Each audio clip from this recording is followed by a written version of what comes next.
You're listening to the Snob OS podcast, the podcast for Apple snobs.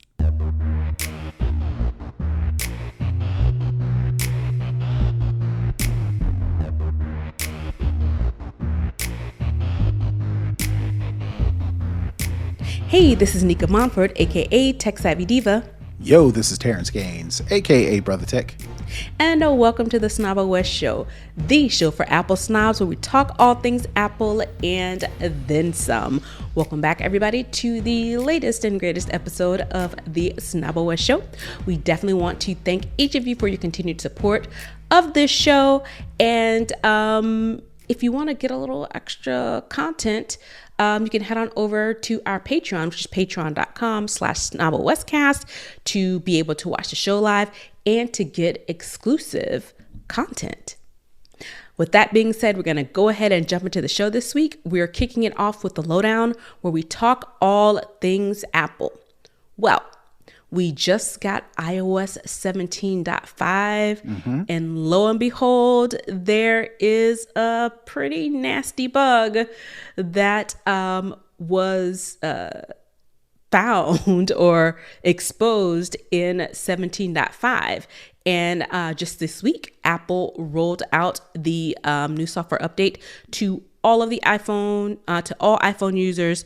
And it fixes it's a photos reappearing bug. iOS 17.5 is available for everyone on all devices, including, your Airs, your MacBooks, your iPads. But of all of the devices, I think it's probably most important to go ahead and get this on your iPhone. So what exactly is this bug? So it causes deleted photos to reappear in the Photos app. Users are seeing photos deleted as far back as 10 years reappear on their device. And some people were finding that photos were reappearing on devices that they sold to other people, even when it was being used by a different iCloud account. So according to Apple, they call this bug a, quote, rare issue where photos that experience database corruption could reappear in the Photos app library even if they were deleted, end quote. Did you experience any photos reappearing all willy-nilly?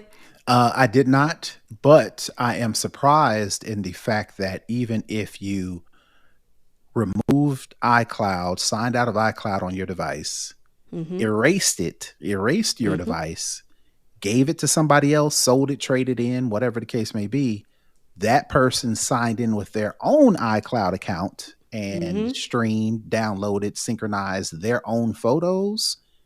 Your photos that you had on the device before you traded in and sold it was showing up in other people's photo albums, which is crazy, As far as 10 years, that is insane. Yeah, which is probably why Apple fixed this super fast versus waiting it out to see if more people are going to complain and then eventually get around to it. No, they fixed this pretty fast because most people delete photos not only because they don't want the photos to take up space.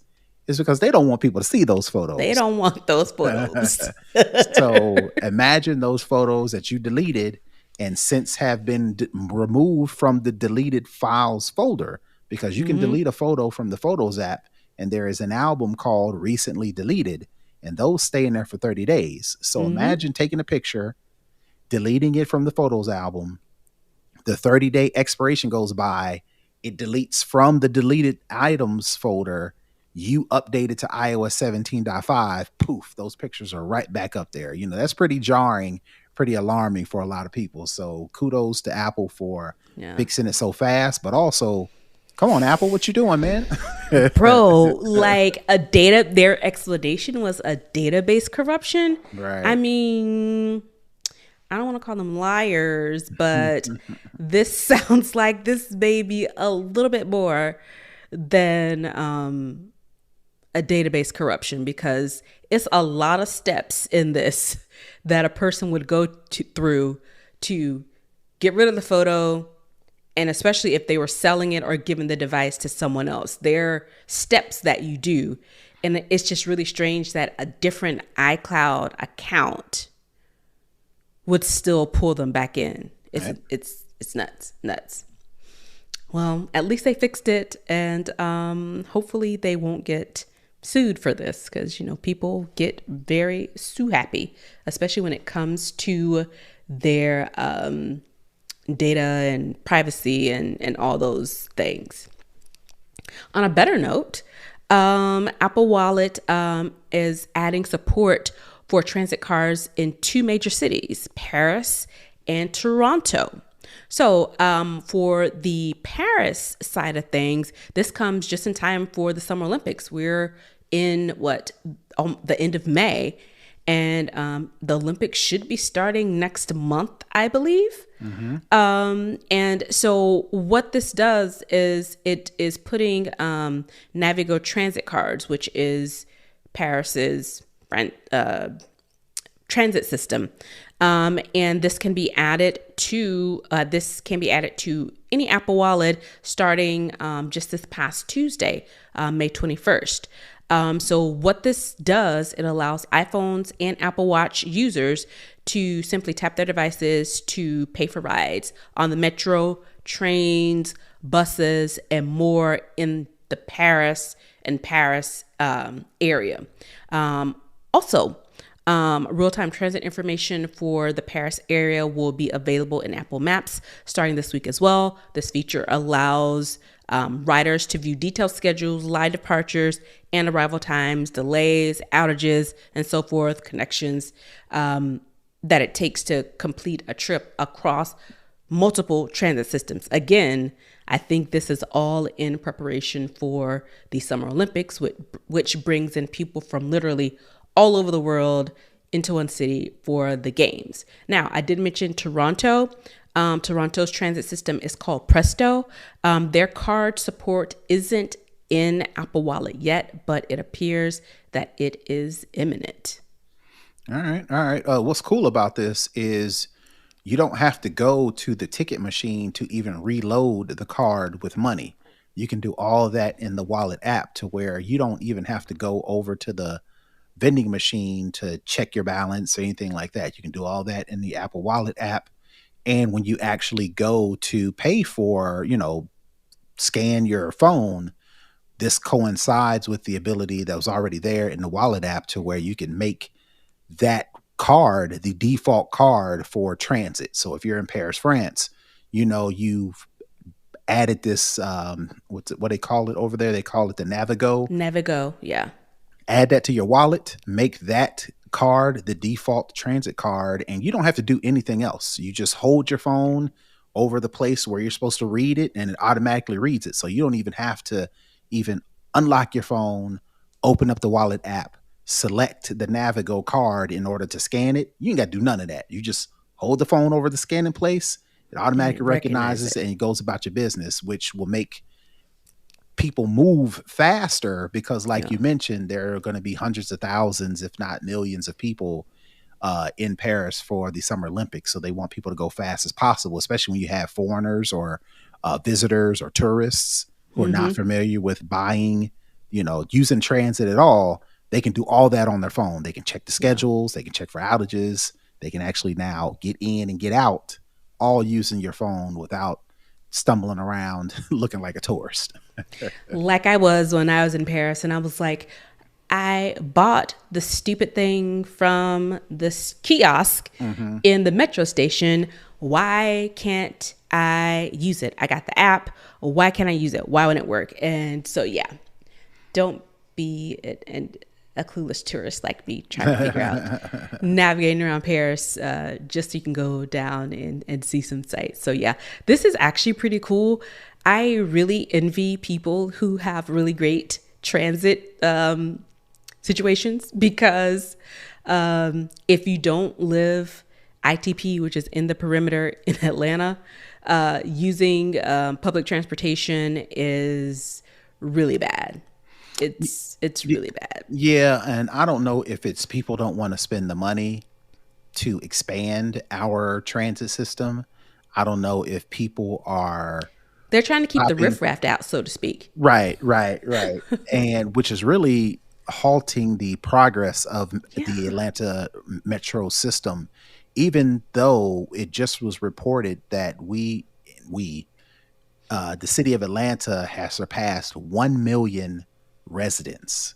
And the fact that there are 1 million residents that have Atlanta, Georgia addresses, our transit system, as bad as it is, it's a shame, right? So, for example, last week or 2 weeks ago, I took the transit system to a soccer match. And you would think that the MARTA themselves would have their own card that you can then download and then add to your phone. They do, but they don't. They have the MARTA app to where you can find out all the schedules, find out all the stations, find out all the times. But then if you want to put the card on your phone, you have to download a separate app to actually reload the card and actually use the card to actually get in and out of transit, which I did. I actually got the second app, loaded it up with some money. And similar to this, I didn't have to go to the kiosk to get a round trip or whatever. I just scanned the card on my phone. But again, what I had to do is I had to unlock my phone. I had to open up the wallet app. I had to go remember that it's not the MARTA app. It's a whole nother different app. And then do that, put that up there, and then I could scan it and get out. Where with this way, the way Apple's just doing it for Paris and Toronto and some other places, I ain't got to do none of that. It's just one app, the wallet app, that you're already using anyway. That I'm already using anyway. Again, like I mentioned in Atlanta, it's like I got two different apps. One to check the stations and the times and the outages. Whole another one to actually load the card. And then I got to remember to go through the whole process in order to scan it. It would be so much easier. Yeah. If I just had one MARTA app, or MARTA card rather, in the wallet app, make that my default, and then I can just scan, which would probably make them a little bit more money, because when you're just scanning for individual rides, correct me if I'm wrong, versus going to the kiosk and buying like a round trip ticket or an all day pass, I think those round trip tickets and all day passes are a little cheaper than me actually scanning. Are they like, the last time I thought they were like $250, but the thing is, when you buy like the MARTA card, like in New York and other places, you can buy a monthly card and you can just ride as much as you want. You can I do think that with too. MARTA, you can do that now? Because I remember before it used to be a trip. You had to buy a trip. No, you don't. Okay. But I guess that's good or something. Yeah, but the point I'm getting at is, if they made it easier for me to use this card without buying it, they may get more money out of me, because the individual rides are more expensive than the round day trips. Now, Gotcha. If I'm going to MARTA and if I know I'm going to this place and I'm coming back home, I'm going to pick the round trip, and that's going to save me a little bit of money, versus if I had this thing set up easily, I wouldn't go to the kiosk. I would just scan, and they could get more money out of me. But that sounds too much like right. So people forget that Atlanta is still in Georgia. Right. Maybe that's Georgia is deeply red. Well, not just deeply red. So people people will cut their nose to spite their face. It would be so much more convenient for everybody if the MARTA expanded to have more stops that goes out to all of the metro areas and has a decent transit system. Also have to remember, MARTA is based in the city of Atlanta, and we know that corruption runs rampant. The fact that there are two separate apps instead of just integrated in one, someone probably put in a bid. It may have been someone knew, got the hookup and all that, because there's no way that you already have the technology and the app that manages this system, and you won't add to the existing app payment purchase for a card. I mean, it's nuts. Yeah. I mean, what I will say though is the Maps app, the Apple Maps app, does a much better job at finding out what times the trains are leaving, finding out which way you need to go to get where you need to go. You can actually like do directions. Like, I'm at the red line station. how long it's going to take for you to get to downtown, whatever the case may be. You can like set that as a directions, and it'll tell you you can get to this stop because the train is leaving at this time, and it'll get you down to this station at this time. And then from there, you walk to where your destination. You can do all that through like the Maps app, and it's so much easier, so much more. Yeah. The interface is so much nicer than trying Yeah. to go through the actual MARTA app, which is, again, what are y'all doing? Right. And that's what I did when I was in Paris. I just used Google Maps. I told her where I wanted to go and I want to use public transportation. I mean, as I was coming up on the different stops, it would tell me what stop I was at, how long I would get there. It would give me options. You could take this line, you could take this. It'll get you there in this time. It's quicker, but then you have more stops. So yeah, they got the maps thing, going pretty good. But the city of Atlanta and yeah. They keep adding people, but they're not adding amenities. No. And then recently, I don't know if you saw that Atlanta is like the #1 summer destination. Why? Why are you people coming here? Oh, you know what? So I object to people. Oh, we're full. I'm like, these tourists, these new transplants are the ones spending all the money, so don't shade the folks coming down here to visit, so I definitely think though Atlanta needs to move faster. They hem hawing around with doing these intersections and all these major road updates, like yeah. 285, 400, that mess. Yeah, it's getting better horrible. because we go over there regularly. It's getting better, but it's like, y'all could have had this done 2-3 years ago. And especially with the transit system, it's like y'all are taking entirely too long to figure out how you're going to move all of these people. Right.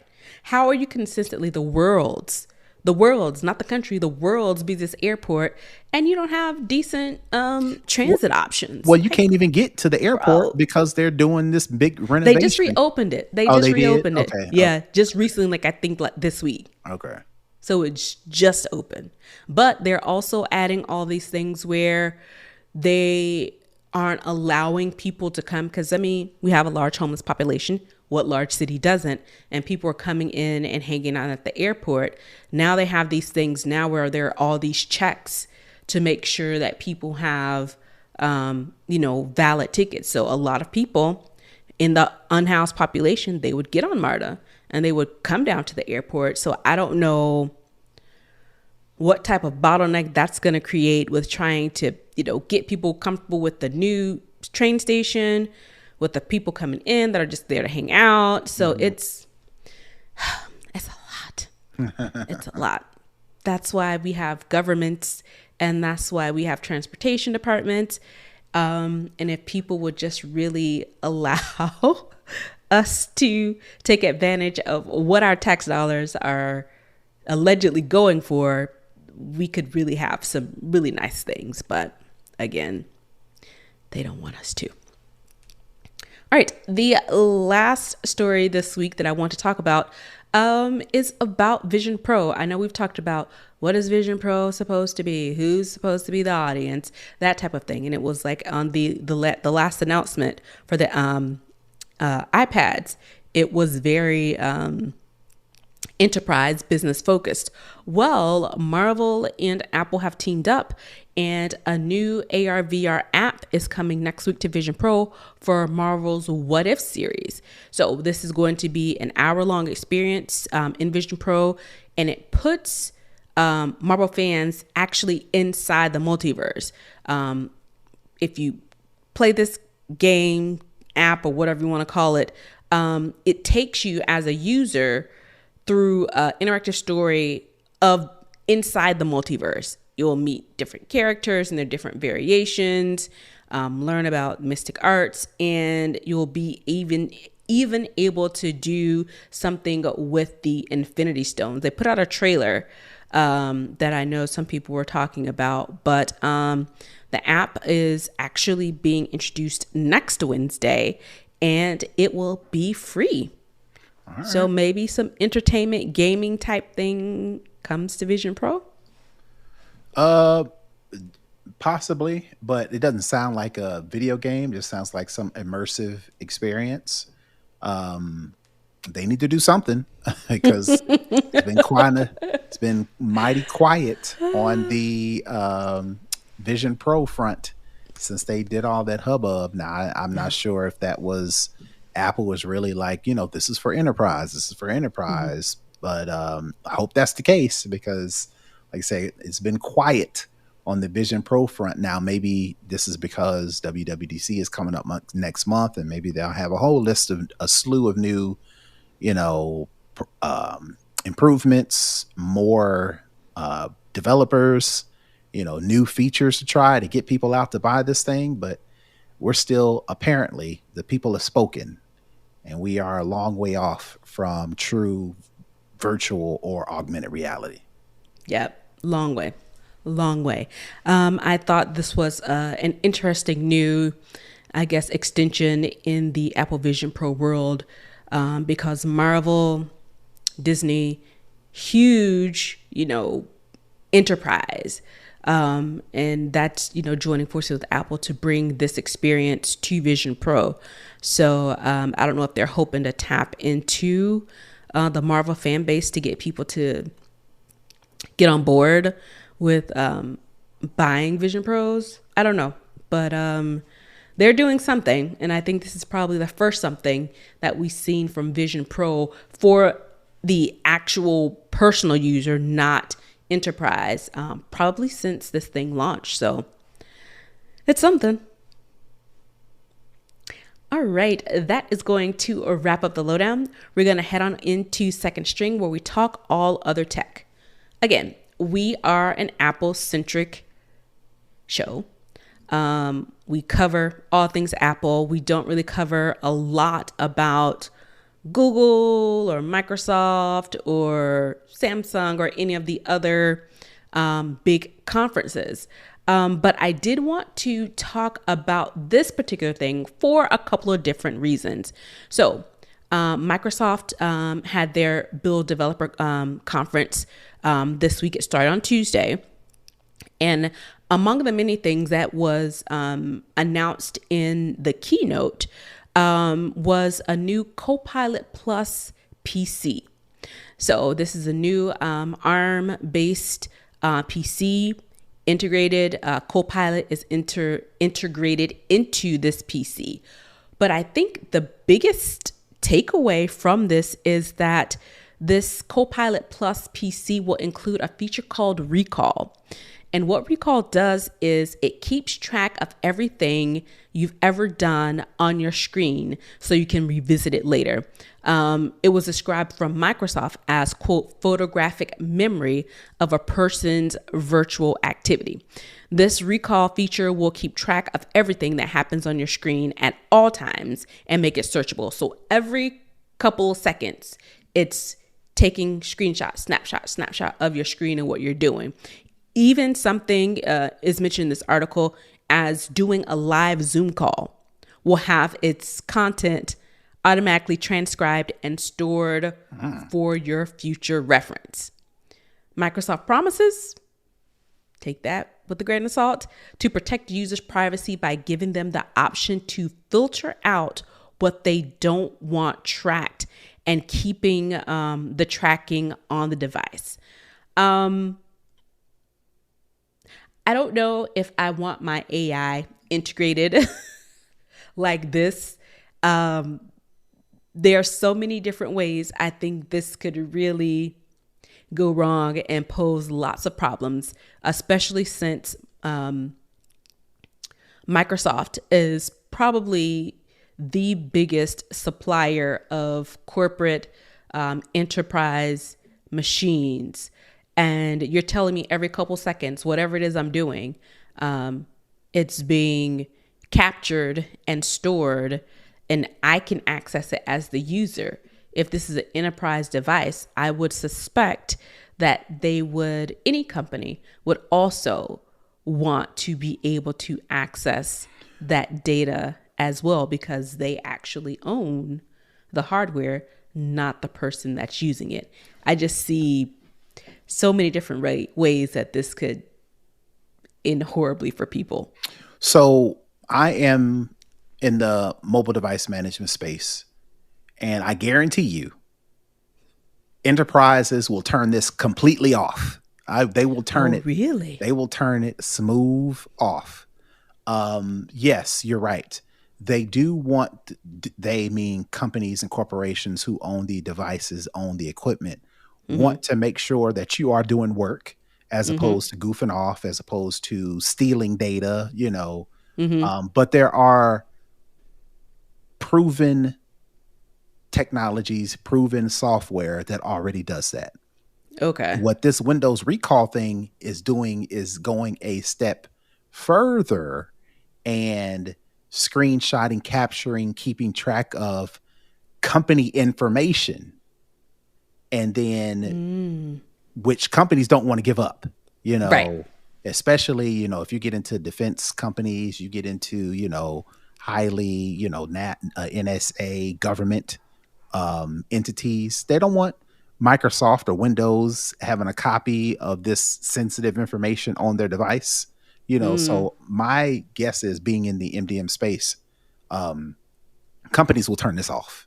They won't even. I had not thought about it. I was thinking of it strictly on the side of, this is a new way to track what people Employees, are doing, because yeah. So Interesting. So some companies maybe are tracking, like, quote unquote, watching you. Most of them don't. When companies say they are tracking you, in most cases, they are keeping track of the applications you have on your device, keeping track of how often you use them. Like, for instance, if you've got YouTube and TikTok and you're always on those, then that may jump over a red flag. What they're not doing is, they can't see what you're actually doing on the computer. So they can't watch. If you're one of those employees that's on YouTube all day, they can't tell that you're watching, seasons worth of Saturday Night Live, right? But they can just tell the time that you've been on. They can tell they can tell the websites you go to often. They can tell how much time you spend on those websites. Gotcha. They can't see what you're doing. They can't watch what you're watching. Some companies may be tracking keystrokes, but most of them don't. What most companies are doing is, they need to keep track of how you're using it, how you're using the device, not what you're doing on it. To be able to get ahead of issues. So if they know you're in the browser forever, if they know you're whatever, and then you're running out of RAM, and then you're submitting tickets that, I can't get nothing done, my computer's slow, I need a new computer. And then the MDM goes in there, it's like, you've been on the internet all day. The response is, let's, figure out how to avoid, using so much RAM by not being on it. So that sort of thing. So that's a side note. But as it relates to this Windows recall, companies will turn this smooth off, because what they don't want is their company information being saved by another company, which is Microsoft.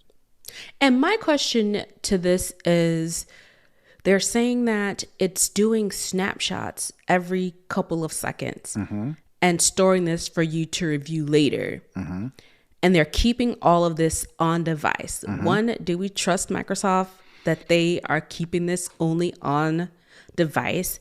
And two, what type of storage are on these machines that can accommodate just your regular usage? And if you're a power user, the things you have on there, and also taking snapshots every 2 seconds of your machine, and then allowing you to scroll through it and find whatever it was you were last looking at. It's just one of those things where, it's a lot. Did anybody ask for this? Yeah. It's a lot. And did anybody ask for this? There are so many more use cases to use AI, and I truly hope this isn't the way that personal computing is going, with thinking that, oh yeah, this is cool, everybody wants this. I really hope it's not. Yeah, it's I don't want to call it overkill, but it does seem like a big step from no AI to AI remembering everything you're doing on your computer. That's a big leap. Can we get all AI computer? Right. Can we get incremental improvements? Right. So this does seem like a big leap. Um, I can't think of too many times to where I was like, shoot, I really wish that I could jump back 5 minutes to what I was doing. But I mean, there are some people who don't Yeah. save anything, as much as we've got autosave set up. There are some people who get computers, get hardware, and just go crazy on them. Yeah. And then can't understand why the thing keeps crashing Yeah. right when you're in the middle of doing something important. I guess with this, you can see it being able to save this data somewhere, compress down or whatever until you actually need it. And then it, decompresses to do what you need to do on it. But again, that's like a lot. Yeah. To the answer, I'm assuming this Windows recall won't be available on all PCs and it'll No. be on these newfangled things that they're coming Mm-hmm. out with. That's Correct. probably because this does take up a lot of data and it probably does take up a lot of space. Yeah. And they need the next gen computers that can handle that, similar to Yeah. how we couldn't do certain things when we got the M1s and the M2s and the M3 chips, because there are only certain things you can do on those things. Yeah. So I'm assuming this Windows recall is one of them because it's some new technology and they need the computers that can handle that. So they're definitely not going to launch this Windows recall on a computer that's 10 years old because they're still out there. Yeah. And it's going to blow up if it Right, tries. right. I saw some commentary that, we're leading up to WWDC and, that's where a lot of people's focus is looking forward to. Tim Cook has already intimated that generative AI is going to be a topic of WWDC. And some people are saying this is kind of Microsoft's way of trying to steal some of Apple's thunder with, their new Recall or Copilot Plus PCs and how they announced other devices as well. Surface, they announced some other PCs as well that are supposed to directly compete with M3, one of the devices. I didn't read too much into it. I did, but I don't remember.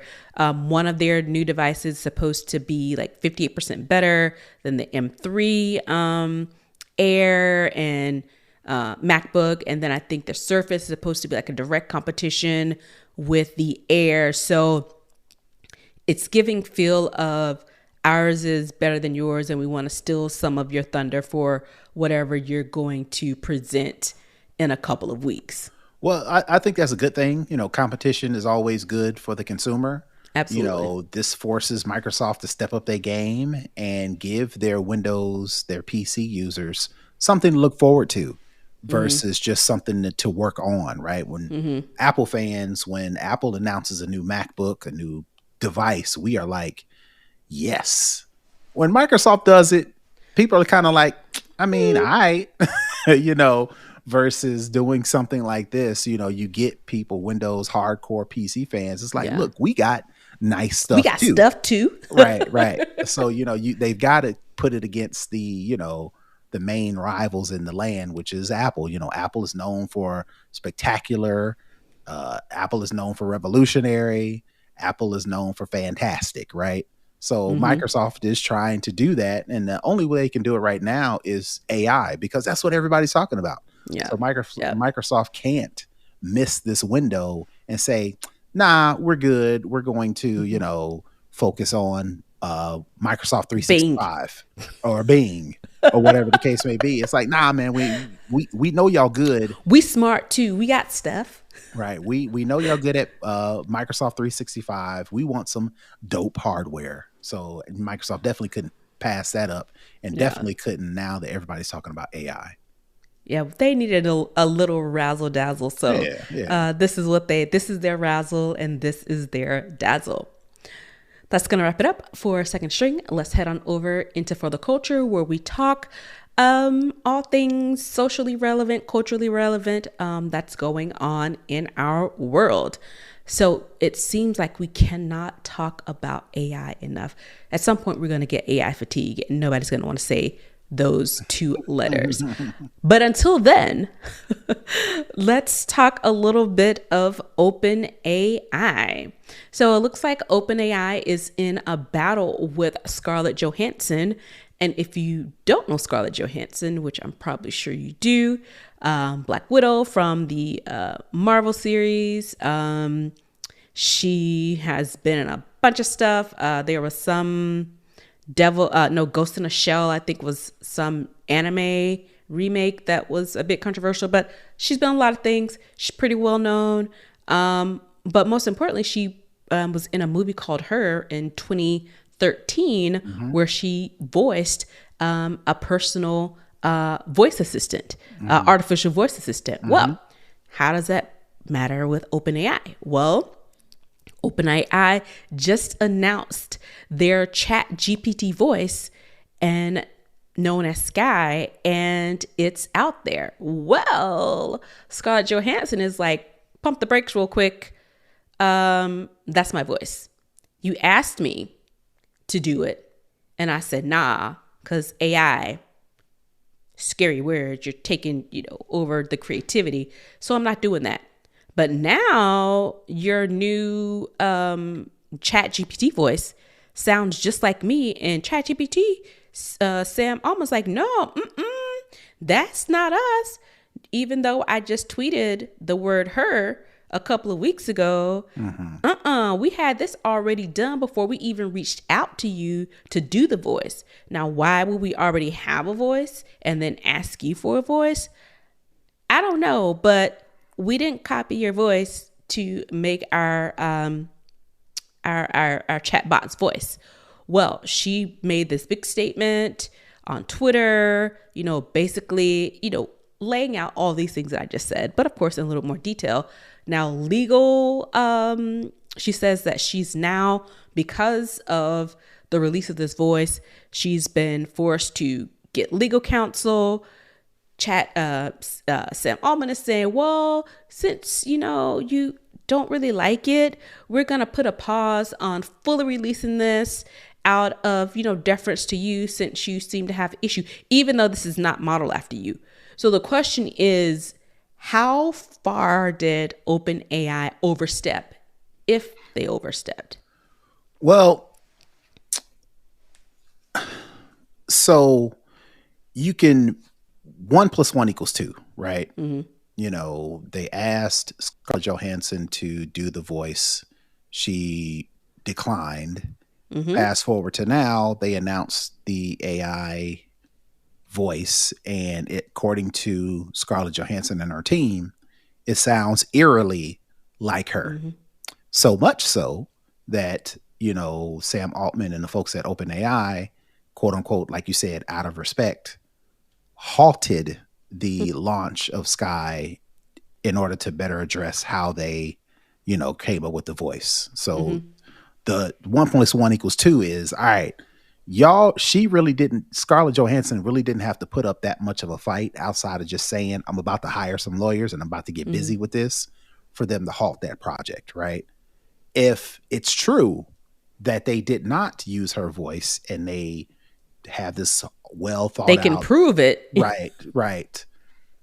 Typically, they would went full speed ahead. It's like, all right, well, you're going to have to, if it was me, right? And I did this OpenAI and I launched it and it sounded eerily like somebody. And I know in my heart of hearts that we did not use your voice. We did not train whatever. I'm like, all right, you got to see me in court. We're going full steam ahead with this until somebody stops us with papers. Right. But for them to kind of quickly say, we're going to halt it. And my guess is they will do some change into where it sounds completely different, just to appease. Or less like her. Or less like her, right? Pun intended. Intended.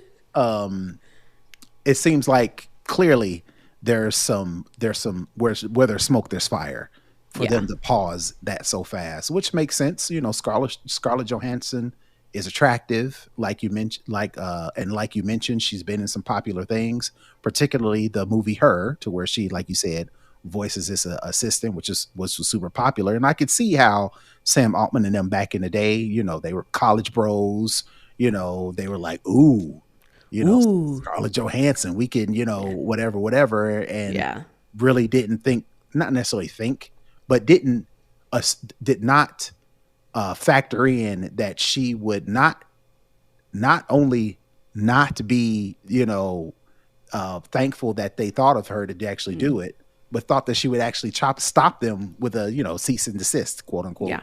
to actually get them to stop. So they were kind of taken aback thinking, oh, you know, any beautiful, popular female, air quotes, female would, blush at the fact that we were They able would to. be impressed. Yeah, right. That's not the case. So Nope. they were probably taken aback in the fact that she fought this hard, which shouldn't be a surprise because she fought Marvel. I When was about to Marvel, say she fought Disney. right, that's what I meant. She And fought what? Disney, fought Disney when they was trying to play her sideways. So why would y'all think she wouldn't come after y'all? So yeah, This lady rich. and she's ready to fight. I think Right. most people in powerful positions assume that people that they think are beneath them won't fight. Specifically, women, Yeah. they won't fight. And for her to fight back like this, it's taking people aback, Yeah. So maybe this is a good thing to where her case and other cases will put pause and maybe add those guardrails back on Yeah. to everybody that's going full steam ahead with AI, because you just can't do anything. They're going to That be you want to do. right. There are going to be some things you have to think about. There's going to be some permissions you have to get.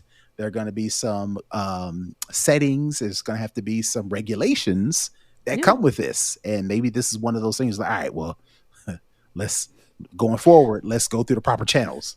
Yeah. You can't just bulldoze your way through on this one. Right. People have rights, especially when it comes to their image and likeness. So we'll see what they come up with, whether they completely do a new voice or whether they actually take it to court. So let's head on into the hookup for our tech tip of the week. I actually have one this week because All right. it impacted me. I don't know if you've been doing your Google searches and you've noticed that there's this new AI summary that's below your results. So my tip for the week is how to bypass Google's retooled search results. So basically, Google just rolled this out this week along the same time that Microsoft did their rollout of their AI devices and generative AI, products to the world. And basically what this reloaded version of Google search engine does, it periodically, but in my case, it was almost on every Google search, puts AI generated summaries over the web links at the top of the results page. So this using their still in development AI assistant called Astra, and it will give you the ability to, quote, see and converse about things shown through a smartphone's lens. For me, if I Googling something, I want to see the links that will take me to the answer. I don't care about your summary. Yep. That's extra stuff. I don't need that. Well, there's a way that you can bypass this. I've tried it. It works. I haven't seen it whenever I do a Google search now.